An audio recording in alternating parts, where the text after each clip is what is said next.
क्या शिव और शंकर एक ही हैं? जी हाँ, शिव और शंकर दोनों एक ही हैं। हिंदू धर्म में भगवान शिव को कई नामों से पुकारा जाता है और शंकर भी उन्हीं के एक नाम है। शिव का अर्थ है कल्याण करने वाला या शुभ, जबकि शंकर का अर्थ है शांति देने वाला या सुखकारक। इन दोनों नामों के माध्यम से भगवान शिव की विभिन्न गुणों और रूपों को व्यक्त किया जाता है। शिव को भगवान का सर्वोत्तम रूप माना जाता है, जो ब्रह्मांड के निर्माण, पालन और संहार के कार्यों में सक्रिय होते हैं। शंकर नाम विशेष रूप से उनके शांति और कृपा देने वाले रूप को दर्शाता है। शिव के पिता कौन है?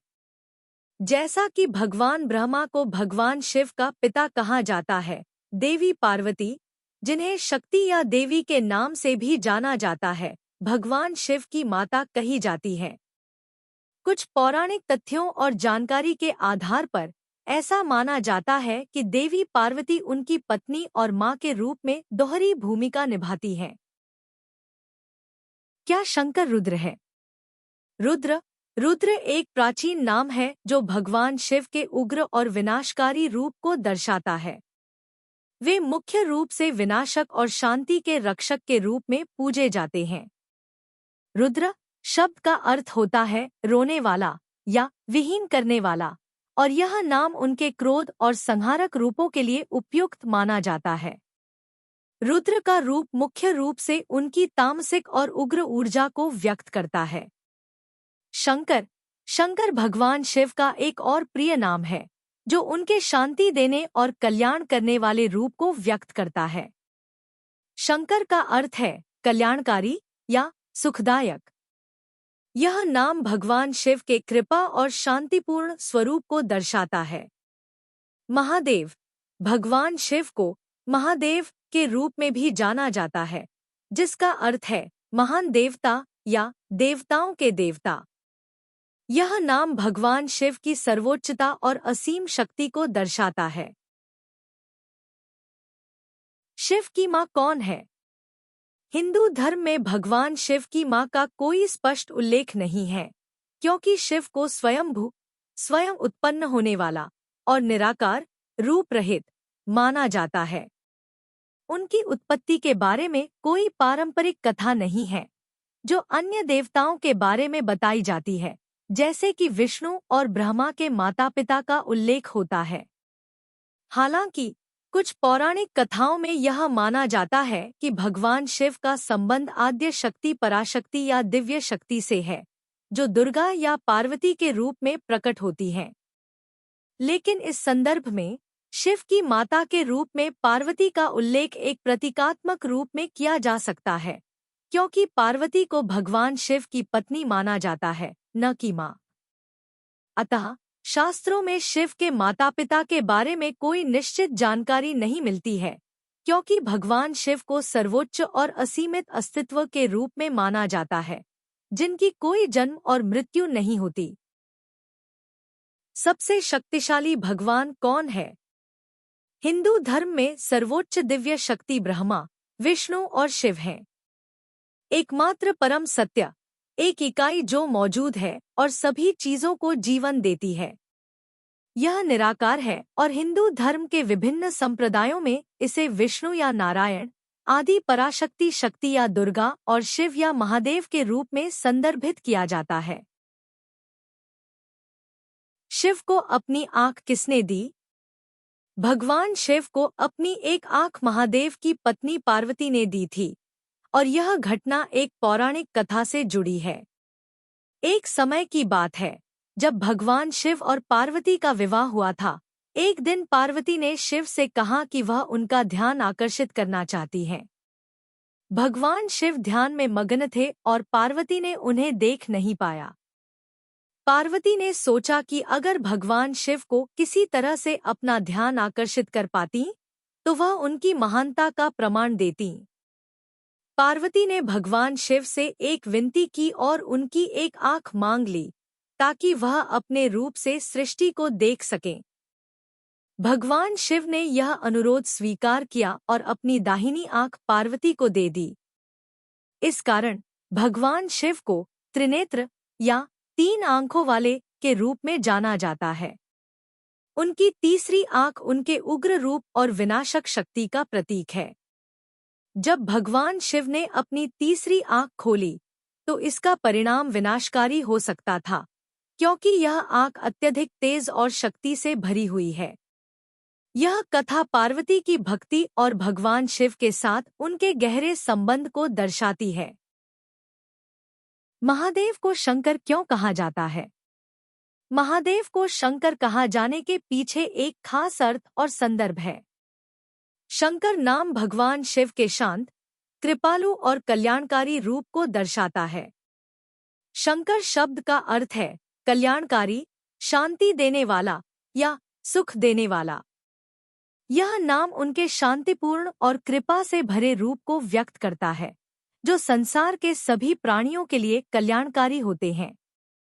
भगवान शिव का शंकर रूप तब प्रकट होता है जब वे अपने विनाशकारी रूप से बाहर आकर संसार की भलाई, शांति और समृद्धि के लिए कार्य करते हैं।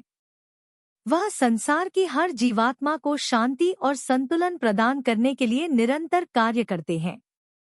शंकर के नाम में उनके आंतरिक सौम्यता, कृपा और अनुग्रह की भावना छिपी हुई है, जो उनके उग्र और तामसिक रूप रुद्र से अलग है।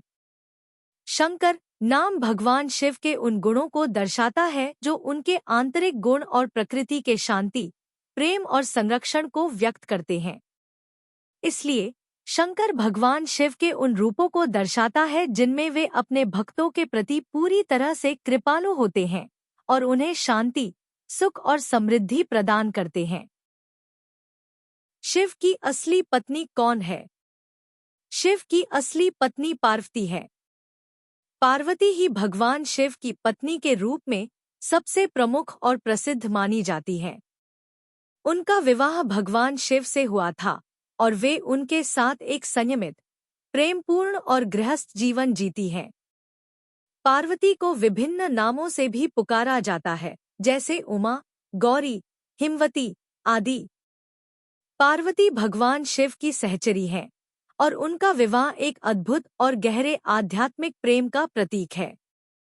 पार्वती का जन्म हिमालय और मेनका के घर हुआ था और वे शिव के लिए संतान प्राप्ति और शक्ति के रूप में पूजी जाती हैं। उनके द्वारा भगवान शिव के साथ विवाह करने की कथा बहुत प्रसिद्ध है, जिसमें पार्वती ने तपस्या और भक्ति के माध्यम से भगवान शिव को प्राप्त किया। पार्वती का रूप भगवान शिव के साथ उनके शांत और गृहस्थ जीवन को दर्शाता है, जबकि शिव के उग्र रूप जैसे रुद्र, काल भैरव आदि उनकी अन्य शक्तियों को और उनके विभिन्न रूपों को दिखाते हैं। साथ ही गणेश और कार्तिकेय भगवान शिव और पार्वती के दो पुत्र हैं, जो विभिन्न क्षेत्रों में शक्तिशाली देवता माने जाते हैं। गणेश जी बुद्धि, समृद्धि और विघ्नहर्ता के देवता हैं, जबकि कार्तिकेय युद्ध और वीरता के देवता के रूप में पूजे जाते हैं। तो पार्वती ही भगवान शिव की असली पत्नी है और उनका जीवन भगवान शिव के साथ एक सुंदर और संतुलित गृहस्थ जीवन का प्रतीक है। क्या शिव के तीन पुत्र हैं? गणेश भगवान शिव और पार्वती के पहले पुत्र गणेश हैं। गणेश जी को विघ्नहर्ता, विघ्नों को दूर करने वाला और बुद्धि, समृद्धि और भाग्य के देवता के रूप में पूजा जाता है। उनकी मूर्तियां सामान्यतः हाथी के सिर वाली होती हैं और उनकी पूजा विशेष रूप से गणेश चतुर्थी के अवसर पर बड़े धूमधाम से की जाती है। कार्तिकेय भगवान शिव और पार्वती के दूसरे पुत्र कार्तिकेय हैं, जिन्हें स्कंद भी कहा जाता है। वे युद्ध और वीरता के देवता के रूप में पूजे जाते हैं। कार्तिकेय का वाहन मुच्छली, पेरोड और उनका प्रतीक गदा, गदा युद्ध में प्रयोग करने का अस्त्र है।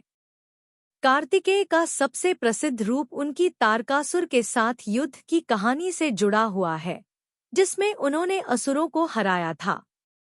अयप्पा कभी कभी तीसरे पुत्र के रूप में। कुछ विशेष पौराणिक कथाओं और धार्मिक परंपराओं में अयप्पा को भगवान शिव और देवी विष्णु, उनकी मोहिनी रूप, का पुत्र माना जाता है। अयप्पा विशेष रूप से साबरीमला के मंदिर में पूजे जाते हैं। हालांकि यह कथा और उनके संबंध शिव के पुत्र के रूप में कुछ स्थानों में विवादित हो सकते हैं, लेकिन अयप्पा को भी कई जगहों पर शिव के तीसरे पुत्र के रूप में स्वीकार किया जाता है। तो भगवान शिव के 3 प्रमुख पुत्र माने जाते हैं: गणेश, कार्तिकेय, अयप्पा।